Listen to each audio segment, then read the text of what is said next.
Ever wonder how a brash kid from Queens goes from, Queens to building casinos and skyscrapers and becoming, well, the Donald? Right.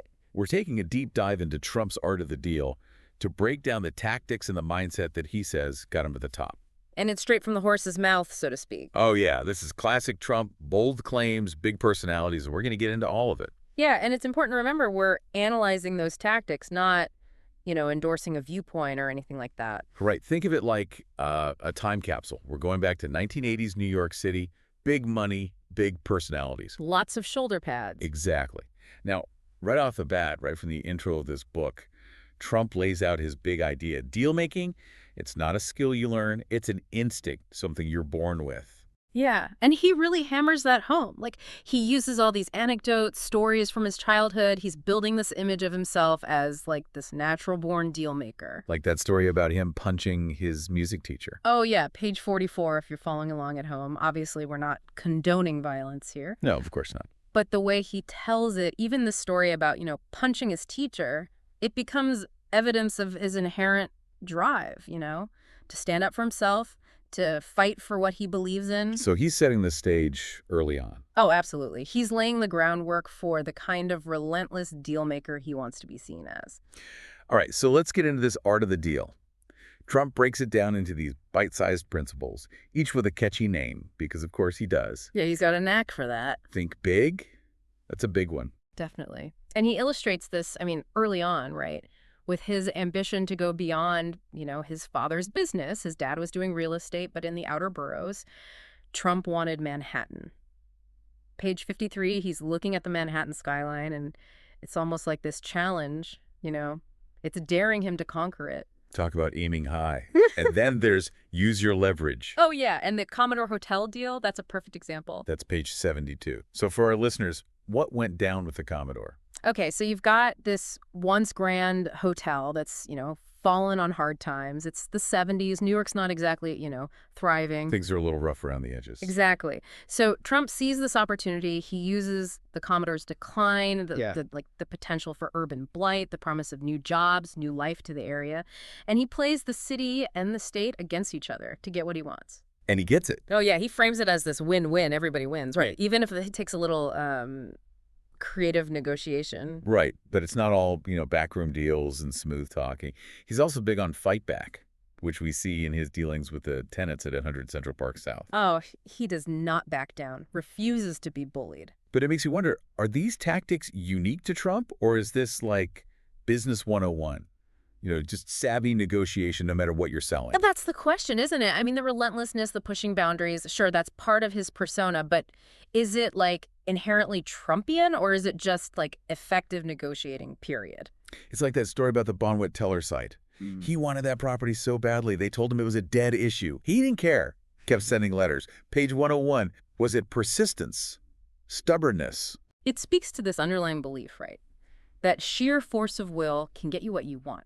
If you refuse to take no for an answer, you can bend situations, bend people to your will. And he wasn't exactly working in a vacuum. This book is full of these huge personalities. Roy Cohn, his lawyer. Controversial, to say the least. To put it mildly. But you've also got Victor Palmieri. He's the guy who gave Trump his first shot in Manhattan. And Ivana, of course. He clearly sees her as instrumental to his success, even back then. Even Prince Charles makes a cameo. Well, sort of. But he weaves these names into his story very deliberately. It's all part of crafting his own image. By association, right? Look at who I know. Look at who I deal with. Absolutely. It highlights how important connections and relationships are to him. It's not just what you know, right? It's who you know. Yeah. Exactly. Like with Equitable Life. They financed the Hyatt Hotel because of a previous deal, then partnered with him again on Trump Tower because the Hyatt was doing so well.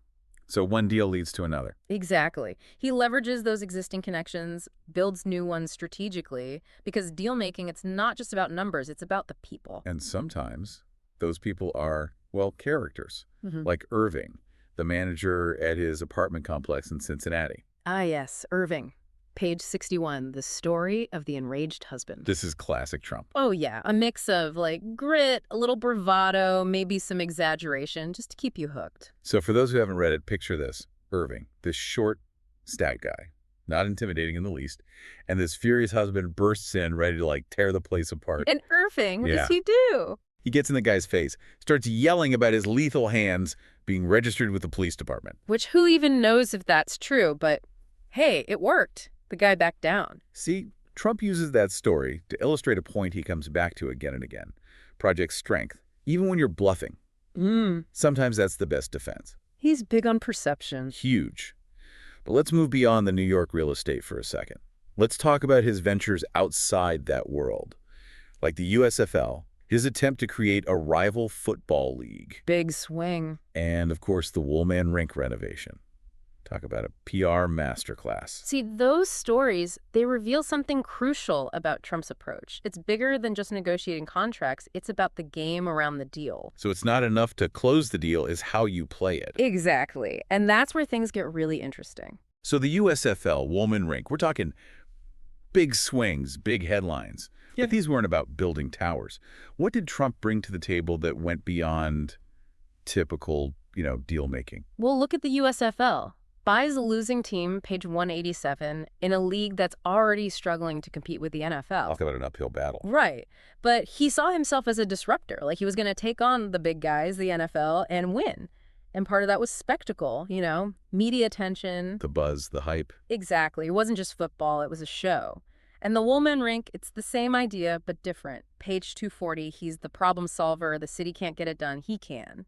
Mismanaged public project. Trump to the rescue. And he milked that, right? The whole I can fix it narrative. Oh, absolutely. Used the media to highlight the city's failures and make himself look like the hero. Classic PR. Totally. But with the Woolman Rink, wasn't it more than just, like, showing up with a hard hat and a plan? Way more. This was strategy years in the making. He offered to take it over years earlier, page 235, and use the media to pressure the city. I can do it. Let me do it. So it was a long game. Plant the seed, wait for it to grow. Exactly.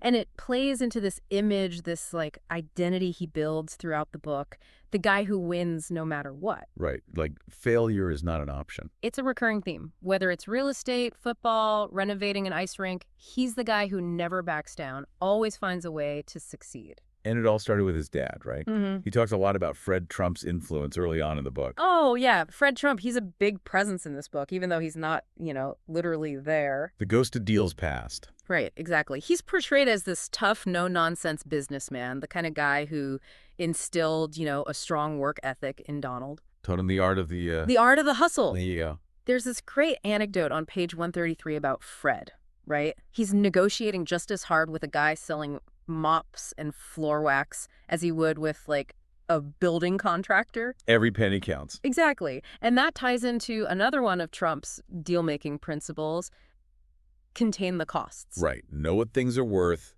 Don't get taken advantage of. He really emphasizes that his dad drilled that into him, the importance of being cost-conscious. He even tells that story about the rent collectors his dad used to employ. Tough guys, collecting rent from tenants who were, shall we say, delinquent. Right, and Trump, he tells it like it was a little rough for his taste. But he learned from it. Oh, absolutely. Observed his father's approach. You gotta be tough, you gotta be assertive. Even if he didn't want to run his dad's business, he took those lessons to heart. He had bigger plans, right? Manhattan was calling. Exactly. He wanted to build something iconic, something that would, make a statement. Which brings us to Trump Tower. The building that really made him, Trump. And it's one of the most, if not the most fascinating deals in the whole book. Oh, for sure. The whole thing, page 104, he sees the Bonwit Teller site, and he's just, captivated. He has to have it. Obsessed. Completely. Mm-hmm. And he goes into such detail about the negotiations, the zoning battles, the financing. It's a masterclass in use your leverage, fight back. Oh, totally. And a little think big sprinkled in, too. Right. Convincing Tiffany's to sell him their air rights. Because nobody wants a boring old box, right? He had to build something magnificent. Page 117, he shows up to meet the president of Tiffany's with two models. One, this stunning tower enhances the whole neighborhood. And the other. This monstrosity blocks Tiffany's light, ruins their views. Oh, Walter, which one will it be? Classic Trump. Make them an offer they can't refuse, even if it takes a little, tough love. But it worked. He got the zoning, got the financing. Trump Tower was a go. And then he goes after a 421A tax abatement. Even though the building was already like a guaranteed success. He wasn't afraid to squeeze every last drop. On page 155, he frames it as this matter of principle, like he deserved the abatement. And he was willing to fight for it. Took it all the way to the New York Court of Appeal. He won. Twice. Shows you the guy is persistent. He knows the legal system. He's playing chess while everyone else is playing checkers. Right. And he loves to tell you about it. Page 163, he breaks down the Trump Tower financials. 50 million profit, plus, a cool 10 mil in commissions as the sales agent. Not bad for a day's work. Right. He even says the rent from office space and the retail, it generates millions more a year, almost all of it profit. He's practically patting himself on the back as he's writing it. It's all part of the brand, right? The winner, the guy who knows how to make money and isn't afraid to brag about it. So what's next for the Donald? Atlantic City is calling. Time to roll the dice. Right, so Atlantic City, the casinos, the boardwalk. What's the allure for Trump? What's he see in all that neon and those roulette wheels? Well, the potential payoff is huge, right? We're talking massive profits, a whole new level of wealth. But more than that, he saw it as a chance to build something even bigger and bolder than anything he'd done in New York. This is Trump, right? He doesn't just want to build a casino, he wants to build an empire. But casinos, it's a different game than New York real estate. Different rules, different players. For sure. But did he change his approach? Did he adapt his art of the deal? Well, he had to same then. Page 192, he talks about the importance of planning, of working with regulators, which, let's be honest, isn't exactly his strong suit. Not exactly known for playing by the rules, is he? Not exactly. But he knew he had to play the game, at least to some degree. He's not stupid. He gets that the casino world is all about regulations, licensing. Right, you can't just, bulldoze your way through the New Jersey Casino Control Commission. No, they had a reputation for being tough, really dragging out that licensing process. But Trump being Trump, he had a plan. Page 189, he talks about meeting with the Attorney General, the head of gaming enforcement. So he goes right to the top. Of course. But he's strategic about it. He's respectful, but firm. Makes it clear, hey, I'm here to do business, but I'm not afraid to walk away if it gets too complicated. So even though he's the new guy in town, he's still using his leverage. Oh, yeah. Want me to invest in your city? Then let's make this happen. Yeah. And guess what? It worked. Gets his license, builds his casino, makes a boatload of money. That's the part he really likes to emphasize, isn't it? Always. But it wasn't all smooth sailing at Atlantic City, was it? Definitely not. There were construction delays, costs spiraling out of control, competition was fierce. But he dealt with those challenges using the same tactics he'd honed in New York. Use your leverage, fight back, and never ever be afraid to walk away if a deal goes south. But he didn't walk away from Atlantic City. He ended up owning 3 casinos. 3. The Trump Plaza, Trump's Castle, and of course the big one, the crown jewel, the Trump Taj Mahal. Talk about think big. A $1 billion palace on the boardwalk. But even the Taj Mahal wasn't without its problems, was it? Oh no, it was a roller coaster from the start. Financing issues, construction setbacks, and then ultimately bankruptcy. Which seems, a little off-brand for Trump, doesn't it? Mr. I only win. Right, it's a contradiction, isn't it? But even when he's talking about those tough times, there's this unwavering confidence. He always believes he can turn it around even when the chips are down. Which brings us back to this idea of Trump as this larger-than-life winner. Is that real? Yes. Or is it all just carefully crafted image? It's hard to say for sure. He wants us to see him as this relentless force, this guy who never gives up, who always comes out on top. And hey, maybe that's part of what makes him so successful. It's the power of belief. Right. If you believe you're a winner, maybe you're more likely to become one.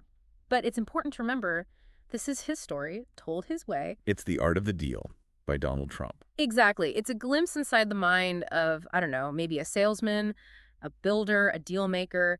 He built an empire on his ability to convince people to buy into his vision. But as we've seen, it's not just about salesmanship, is it? No, it's strategy. It's knowing the market, building relationships, taking risks, knowing when to hold them and when to fold them. Knowing when to walk away. Exactly. It's a combination of things. Personality, instinct, learned skills. And maybe just a little bit of luck along the way. Maybe. But as Trump himself might say, you make your own luck. That's all the time we have for today. For the deep dive, I'm your host, and with me, as always, our expert. Thanks for listening.